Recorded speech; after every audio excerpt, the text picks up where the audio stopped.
Hello everyone and welcome back to a new video. In this video, I'm going to show you guys how to remove text in Adobe Acrobat. So if you guys want to learn how to do it, just follow the steps that I'm going to show you. As you can see guys, I'm right now in Adobe Acrobat and this is how the homepage looks like. So right here in the left side of your screen, you're going to find recent files, stored files, Adobe Cloud Storage, agreements, other file storage, and you can add a file storage from here. Right here, you're gonna find recommended tools for you.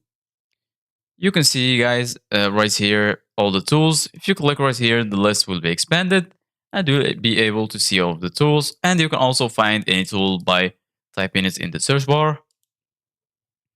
Right here, you're gonna find work with the PDF now. So if you click on open file, from here, you can choose any PDF from your PC to work with.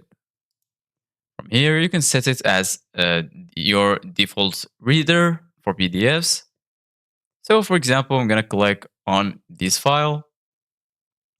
And then right here, you're going to find share, request a signature, edit PDF, export a PDF, organize pages, add comments, fill and sign. Go ahead and click on edit a PDF. And then right here, you're going to find all of the tools that you will need in order to edit your PDF. So you can go to any text. For example, I'm going to change the page to this one.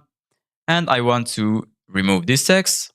All you need to do, guys, is click right here and then press delete on your keyboard and you will be removing the text. If you want to remove the whole box, you can just right click right here and then you can, for example, cut text,